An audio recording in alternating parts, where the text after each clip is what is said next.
What's up, everybody? Welcome back to the channel. Today I'm here to break down the NASCAR Cup Series race at the Homestead Miami Speedway. This race is on Sunday. This is usually the championship race, or at least it was for most of the past few years. Last year was the first year it was not, so there's a little bit of different circumstances at this race, which kind of does make things a little bit different, but still we're going to be focusing on drivers who have been good at this track and good at tracks similar. If you're new here, make sure to leave a like on this video and subscribe to this channel. It really helps me grow. Leave a comment. Tell me who you think the best play of this week is. I mean, I think there's just a few that are pretty obvious, great plays here. If you want to get more of my content, you can always subscribe to my Patreon, $10 a month. You're going to get all this content for all three series combined. You're going to get the spreadsheet you see here, another spreadsheet of a bunch of stats and projections. You're going to get optimal lineups, past optimal lineups, average optimal lineups for every single race or every single series. You're going to get rankings, what drivers need to hit for value, cash score, a few other things. So be sure to check all that out. I'll put the link down below. And I partner with America DFS to bring to be the content creator for their Discord. So be sure to go check that out below. I'll put the link down below as well. I think it's really important to get better as a DFS player by just talking to people about DFS, and you can go do that down below. Ask me any questions, ask anybody else any questions if you don't trust me. So yeah, that's really all I got on that. So we're going to start with the most expensive driver on the slate. That's Kyle Busch. He's $11,800 starting 24th. He's expensive. DraftKings priced up Kyle Busch, who starts farther in the back, but a lot of these other guys who start farther in the back, they just said screw it. But Kyle Busch got priced up. I don't have a problem going there. I mean, he offers us a ton of place differential here. He has the best average finish at Homestead Miami Speedway over the last few years, third best average finish at intermediate tracks, and the third best average finish at steep tracks. He has the second best average position at Miami, the fourth best average position at intermediates, and the seventh best average position at steep tracks. When you go get laps led, he has 59 laps led at Miami over the last 3 years, 1,644 at intermediates and 634 steep tracks. That's the second most laps led in NASCAR over the last 3 years at intermediate tracks. So he's a very good driver at these types of racetracks. So I think Kyle Busch is definitely in play here. I think he could contend for the win. When we look at this Joe Gibbs Racing, they have the third best average finish at Homestead Miami Speedway as well over the last few years, so that's good. So Kyle Busch definitely in play. I think he could dominate this race. I think he could win this race. I think he's definitely someone who can win. I don't see why not. He's definitely someone I have a lot of interest in, and I will be owning on DraftKings. Martin Truex Jr. is another guy that I like for dominator here. He is the third best average finish at Homestead Miami Speedway, the second best average finish at intermediate tracks, and the fifth best average finish at steep tracks. When you look at average position, he has the fourth best average position at Homestead Miami Speedway, third best average position at intermediates, and third best at steep tracks. When you go at laps led, he has 103 laps led at Homestead, which is the third most in the last 3 years, the third most laps led at intermediate tracks over the last 3 years, and 787 laps led at steep tracks. That's up there as well. He is definitely someone who could be a dominator in this race as well. Definitely like Martin Truex here. He looks like someone to target as a dominator. Chase Elliott's going to be the same thing. Chase Elliott almost won this race last year. I think he finished second. He either finished second or third. Regardless, it's the fifth best average finish in Miami over the last 3 years. Only a 10th best intermediates and 8th at steep tracks, but that's definitely got a lot better after last year. I mean, if you just look at last year's stats, they're just so much better than everything else he's put out in his career. So I'm definitely really going to like Chase Elliott. When you go get laps led, he has 50 laps led at Miami, 690 intermediates, and 787 at steep tracks. So Chase Elliott, definitely like him a lot here. Offers us some place differential starting in 11th. Has dominator upside. This is definitely going to be someone I want to target. Kyle Larson's everyone's favorite play this week because everyone just, hears Kyle Larson, Homestead, play him. Well, I don't know if it's that much of a lock as we think. I didn't put his average finish in here because I'm just not even using it for projections because it is just compared to what he runs normally. He's had bad finishes. He had engine issues the last time he raced in the Cup Series here, and then the time before that, led a bunch of laps and ended up having a bad pit stop or something and ended up finishing 13th. So we have seen him lead a bunch of laps here, but he still never won this race here. I just think if he's going to be super owned, it's scary. Although he does offer some place differential starting 17th. He has the sixth best average finish at intermediates and the second best at steep tracks, the seventh best average position at Miami, 10th at intermediates, and fourth at steep tracks. He has led 45 laps over the last 2 years, but I will say 3 years ago he led like 140 at this track, so he has definitely shown speed at this track in the past. 717 laps led at intermediate tracks, 832 at steep tracks. He's going to be chalky this week, but I don't have a problem with it. I just do think he's less likely to lead laps versus guys like Busch, Truex, Elliott, Blaney, Harvick, Keselowski, Hamlin, Logano. I think Larson is probably the least likely to lead those laps just because he hasn't been in the car as much as everyone else has in the last year. It's something that you have to take into account. These guys are used to their crew chiefs, are used to their teams. They know what they want in this car for this race, especially after they've raced here last year. Kyle Larson hasn't been here to the whole no practice thing. I think he's a little bit too expensive at 10,700. I was hoping he'd be in the 9K range, but up there 10K, that does scare me a little bit, especially if he's going to be really popular. But I know people are still going to want to play him because the whole narrative is he is great here. I think he's fine. I'll probably have some ownership to him, but I don't think he's as big of a lock as everyone wants him to be for this race. I don't think it's guaranteed he leads laps. So Kyle Larson I'm interested in, but not someone that I really want to call a core guide today. Ryan Blaney starts 14th. Ryan Blaney is going to be interesting for me here. He has 8th best average finish at Miami, 9th best at intermediates, and 10th best at steep tracks. But he also has the 6th best average position at Miami, the 5th best at intermediates, and the 8th best at steep tracks. He's led 70 laps at Miami, including being a dominator in last year's race. 624 laps led at intermediate tracks and 568 at steep tracks. All those are really, really high numbers. Ryan Blaney is a very good intermediate track driver, but I mean, we saw him falling off last year towards the end of the year with all the speed that he had carried early on. So, and this track was an early race as well last year, so that does kind of scare me a little bit. So, I mean, I think he's definitely in play as a dominator here, but I wouldn't call him a top tier play as a dominator. I think the upside's certainly there, but I wouldn't call him a lock. Kevin Harvick is starting 4th at 10,100. Now, this is the first guy that I absolutely love. He's on the cover today in the number 4 car. I really like Kevin Harvick starting 4th. Only a 9th best average finish at Miami, but he has the best average finish at intermediates and the best average finish at steep tracks. 5th best average position at Miami, the best average position at intermediate and steep tracks. 70 laps led at Miami over the last few years. The most laps led by over almost 1,000 at intermediate tracks, and the most laps led at steep tracks over the last few years. He's going to come in with the best driver rating at those two types as well. Miami hasn't shown as much success for Kevin Harvick, but I think that could change this week. I definitely like him a lot. He offers us a ton of dominator upside. He is, right now, my favorite dominator play. I think he's most likely to lead the most laps of this race. So Kevin Harvick, really like him. A little bit too cheap. I think he should be more expensive. If they're going to price up Truex at 11,400, I think Harvick should be up there as well. I get putting the guys that start farther back, but Truex only starts 5 spots back than Harvick. I don't think that's worth $1,300 more. So Kevin Harvick, I like him a good bit. He's going to be someone I really like. Brad Keselowski, no one's going to play him this week, and that's going to make me really interested in Keselowski. I think it's going to be a really good low-owned dominator play here, because everyone's going to play Hamlin, Logano, Harvick. Those are going to be your 3 guys everyone's playing as dominators this week, and that's fine. I don't think Keselowski's going to get a ton of ownership, but that upside's certainly there. He has the 9th best average finish at Miami, the 4th best average finish at intermediates, and the 6th best average finish at steep tracks. When you look at average position, he has the 11th best at Miami, 7th best at intermediates, and 2nd best at steep tracks. He only has 1 lap led at Miami over the last 3 years. That's not great. That's not really what you want to see, but he has been very good at intermediates, leading 948 and 721 at steep tracks. I'm not going to sit here and tell you Brad Keselowski more than likely leads laps over Kevin Harvick, Hamlin, Logano, but I'm telling you it's definitely possible. We've seen the speed from Keselowski at these type of tracks before, and I'm not going to count him out. We saw what Blaney had last year. I assume that Team Penske brings something similar for Keselowski this race, and he's definitely in contention for it. Not going to be my favorite play by far, but definitely someone to go in as a little bit of a contrarian play. Denny Hamlin's going to be the chalk at $9,600 this week, starting on the pole. Draftkings really set him up to be the chalk at $96 when they priced him at $9,600. If they priced him up a little bit more higher, maybe he wouldn't be as popular, but he's going to be popular. He has the 4th best average finish at Miami. He won this race a year ago. 8th best average finish at intermediates and 9th best at steep tracks.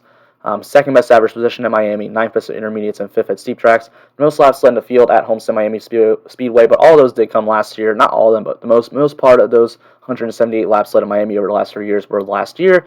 1,000 laps led at intermediate tracks, 901 at steep tracks. He's going to be someone that everyone's going to look at this week. Now, that does scare me a little bit because he is going to be really chalky. It's just last year, so in the past, we've had when you're starting on the pole, everyone wants to play you because you're more than likely going to lead a ton of laps. But last year we saw that change because of how the starting lineup's set. There's no practice, there's no qualifying like there used to be. There used to be usually the guy starting in first place had the fastest car, or at least one of the fastest cars in the field. It's not like that anymore because they're doing a random draw or whatever for it. I don't know. They're doing some stupid formula to decide the starting lineup. So that doesn't necessarily mean the fastest car is going to be on the pole. We only saw the pole sitter be in the optimal lineup, I believe, 3 times last year. So that's if Hamlin's going to be super chalky, that's something to get off of. Now, it is tough, though, because he did win this race a year ago. He dominated this race a year ago, led a ton of laps. And he does have the most laps led in the field at this track, but I don't think it's guaranteed that he has the fastest car. If you want to fade him, I don't hate it. Joey Logano, I think, is another one that's going to be popular. I'm also not as big on Logano. 9th best average finish in Miami, 5th best at intermediates, and 4th best at steep tracks. His numbers are good. 9th best average position in Miami, 2nd at intermediates, 6th at steep tracks. Even his laps led are good. 107 at Miami, has more than Hamlin, 1,100 Yeah, that number at intermediates and 743 at steep tracks. He's going to be popular, but again, I just don't think that this is really the spot where we see Logano just dominate. Again, the front row last year was not fantastic. I think it's fine if you want to go there. I don't know. Maybe I kind of like Logano more than Hamlin. I don't know. They're both good, but it's just they're going to be high owned. I'd rather pay for the lower owned dominators, such as like I know Kyle Busch is a place differential guy too, but Kyle Busch, Truex, Chase Elliott. Those are the guys I want to go for. And then there's one more down there that's a little cheaper that we haven't gotten to yet that I think could be a dominator as well. So just some of these other guys that I want to get to. But I think Logano and Hamlin, they're still going to probably be in my pool unless I see something else that, just changes my mind, unless I really want to take a stand on one of these other guys. But I'm probably still going to have some exposure to them across all my lineups. So I think they're good plays. If you're playing cash, I'd probably play Hamlin because everyone's going to play Hamlin. But tournaments, there's definitely merit to getting off of them. Now we start getting into these place differential guys at Draftkings just priced too cheap, starting with William Byron, starting 31st at $9,100. I don't get why he's only $9,100. It makes him an easy play. Hasn't been great at Miami. 16th best average finish. Only 17th best average finish at intermediates and 20th at steep tracks. He's not going to lead you any laps. He does have 163 laps led at intermediate tracks and 49 steep tracks, but still probably not going to get you many laps here. This isn't really a track or a track type that's a strength for Byron, but starting 31st, he should be able to get you a top 20, probably compete for a top 15 and a top 10, so I don't hate that at all. Matt DiBenedetto is going to be super chalky here at $8,800. He has the 13th best average finish at Miami, the 11th best average finish at intermediates, and the 12th best average finish at steep tracks. When you look at average position, hasn't been as great, only 21st in Miami, but I'm not really too worried about that. Starting 37th, he should be able to get you up there pretty easily. He's going to look like a good play. Then I don't know what DraftKings is doing with Tyler Reddick here. I really don't. He has the second best average finish at Miami over the last 2 years.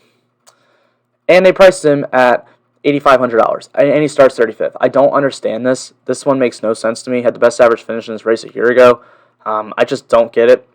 He finished third here a year ago, was just a great play a year ago. I mean, he was going to be chalky no however much DraftKings priced him up. If he priced him at $10K, he'd still get a ton of ownership because of what he did last year, and he's starting in the back. But now, you price him at $8,500, and it's just like, what are you supposed to do? Great racer at these types of tracks. Great racer at Miami, Homestead Miami Speedway. Everyone's going to play him. I want to play him. He had 48 fast laps a year ago in this race. Just a probably a really good play here. I mean, yeah, he's going to ride around the top. He's one of these great. There's three guys in NASCAR that are known for riding around the top. Kyle Larson, Tyler Reddick, and then Noah Gragson we'll talk about in the Xfinity Series video. And they're just very great drivers riding around the top. Now, the only danger with this is you can't hit the wall. You can't cut a tire down. But that's something we're going to live with. I mean, just going to hope that doesn't happen. I'm not going to sit here and try to predict crashes. I don't think that's something that it's really easy to do. Now, I mean, I do understand, they can cut a tire riding against the wall that bad, but they can also win the race by riding up against the wall so fast. I mean, that's how the best drivers at the track run. So, Tyler Reddick is definitely someone I want to play here this week. Alex Bowman's the other kind of dominator I was interested in. Now, Bowman hasn't really been great at Homestead Miami Speedway over the last few years, only the 20th best average finish. But 14th best average finish at intermediates and 15th best average finish at steep tracks is up a lot from last year. Last year he had a very good year that boosted his averages up a lot. Hasn't led a lap in Miami, but he does have 602 laps led at intermediate tracks, and most of those are coming last year or the year before. So he has definitely stepped up his game a lot, and that's almost as much as guys like Blaney, Larson, Elliott. He's very good at these tracks. He's way too cheap for his price. We saw him dominate and win Auto Club a year ago. That's a track that you run around the outside as well. Not exactly similar to Homestead Miami Speedway, but somewhat similar. So Alex Bowman definitely going to be someone that I want to get to. Also, I've seen him do pretty well at Darlington, another track you run around the top. So Alex Bowman is definitely someone I like here as a tournament play.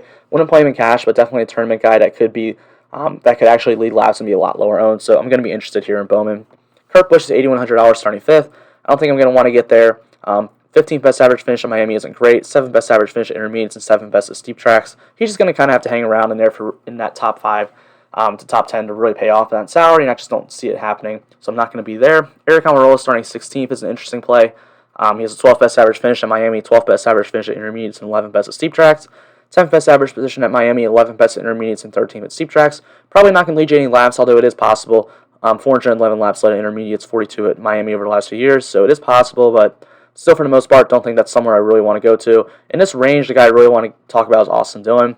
Austin Dillon's really good at this track. Honestly, Richard Childress Racing just as a whole is really good. That's the same team that Tyler Reddick drives for. 7th best average finish at intermediates or at Miami, 15th best at intermediates, and 13th best at steep tracks. 12th best average position at Miami. It's just he's really good here. and starting 22nd, he should be able to get you a top 15, compete for a top 10. That's going to do you the job. So Austin Dillon's definitely be someone I'm interested in here as a tournament play. I probably want to go there and cash this and start far enough back. I think there's guys starting far enough back that I'm going to be more interested in. Christopher Bell starts third. Won the race last year or last week at Daytona. That was shocking. I think now we got to have Christopher Bell on our radar for the rest of the year as maybe a dominator play, but just as someone who's going to finish well here. And that is going to make Christopher Bell a little bit interesting here for tournaments for me because if he is becoming like a top 15 to 10 driver in a series, that's way too cheap for someone at that stature. So I think Christopher Bell's interesting. He did have a great run last year. I think he had a top 10. Has fifth best average finish here at Miami. So he does know what he's doing around here. I think he's interesting. Going to be a tournament play only though. Ross Chastain starts 32nd. Now look, it's Ross Chastain. Like I don't really want to get there, but I am going to be somewhat interested in Ross Chastain here at Homestead Miami Speedway. Chip Ganassi Racing only has the 23rd best average finish, which is not great, but they do have the 12th best average finish at intermediates and 12th best average finish at steep tracks over the past few years. Now I know someone that's Kyle Larson, who is a lot better than Ross Chastain, but still this equipment's good enough to get him a top 20 to at least compete for a top 20. So Ross Chastain could be interesting here. I prefer Chase Briscoe though a lot. Now DraftKings really dropped the ball here. I don't understand this pricing. Like, look, they priced up Byron, they priced up DiBenedetto, they priced up Tyler Reddick, but like Briscoe's starting 5 spots back, or no, 1 spot less than William Byron, and he's in the same, if not better, equipment than him. And I mean, Chase Briscoe, he's a very good driver. This is someone who's on my radar to win a race, honestly, this year. I think he's going to have a very good year. I think he's going to have a very good career. In that 14 car for Stewart Haas Racing, starting 30th, he just offers us a ton of place differential. He won a race here last year. Should he have won that? Probably not, but he won it, and he was up in the front the whole race. He's been very good at this track. He's been very good at intermediates in the Xfinity Series. Now I know that's a lot different, but Briscoe should be able to contend for a top 10 in this race, and that's going to be way good enough at that price tag at $7,200. I don't understand why he's that cheap. Bubba Wallace is another one who's kind of interesting here for tournaments. He has 19th best, he starts 19th here, and this is a car that is pretty much a Joe Gibbs Racing car. I mean, like 2311 Racing, the Michael Jordan, Denny Hamlin team, it's a Joe Gibbs Racing car. It's going to be pretty much about the same equipment we're going to see with Christopher Bell, mostly Christopher Bell, I guess. I don't think that car is going to be as good as someone like Hamlin or Kyle Busch or Truex. I could be wrong. I'm not 100% sure on that.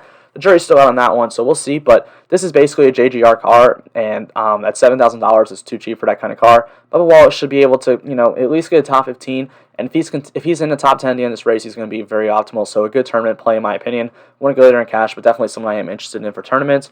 Eric Jones starts a little bit too high at $6,900 for me. He starts 18th. Now, he does have pretty decent stats at intermediate tracks, but that was in a JGR car, and they're not good enough stats for me to really want to get there. So Eric Jones is probably going to be someone I'm not too interested in. Maybe a tournament play, but that's about it. Ricky Stenhouse Jr. starts a little bit too high for me, starting 15th. He does have a 14th best average finish at Homestead Miami Speedway, but only a 22nd best at intermediates and 19th best at steep tracks. I do think he is an interesting tournament play if you want to go there, but still not going to really be too interested. Cole Custer starts too high, starting 10th. Not going to be all that interested there. Ryan Newman starts 23rd at $6,400. I mean, I'm just kind of done playing Ryan Newman at this point. He's just not really that good anymore. I just don't think that's something I want to get to. Chris Buescher starts 12th. He starts too high. So is Michael McDowell. So is Ryan Preece. All those guys start way too high for me to really be interested in. Daniel Suarez and Anthony Alfredo are probably going to be the two cheap guys I'll be kind of interested in going to. Maybe Corey LaJoie as well. They all start in the 20s. Suarez had a really good run last week at Daytona Road Course, my bad. He has had pretty good runs at Homestead in the past. Only a 21st best average finish, though. If he can just, kind of move up some spots, I think he's going to be interesting. Anthony Alfredo has been really good at this track in the Xfinity Series, so that's something I'm interested in, starting in 27th. I think he can move up and compete for a top 20, so Anthony Alfredo is going to be someone I'm definitely interested in. And then Corey LaJoie, I'm not really 100% sure how fast that car is yet, so he's probably only going to be a tournament play for me. I don't want to go there and cash, that's for sure. I think Corey LaJoie is somewhat interesting. His numbers aren't going to look good, but if this car is better than what he's been driving, he should be able to compete for a top 20. So I think he's only a tournament play, probably only going to play him a little bit. But yeah, that's really it. There's really not a lot of great cheap plays this week, which kind of sucks. If you are looking to go cheaper, I mean, Bubba Wallace, if you count that as cheaper, I'd go him. I know I just said it like Cole Custer, but his equipment's so much better than everybody else down here that does make it a little bit interesting. If he can hang in the top 10, that could be an interesting play. Suarez, Alfredo, that's probably it. So yeah, that's really all I got to say in this video. Thank you guys so much for checking this out. If the Xfinity Series race hasn't happened yet, or you want to play the Xfinity Series, DraftKings, be sure to check out that video as well. That one's up as well. So make sure to leave a like and subscribe in this video, and have a great rest of your day.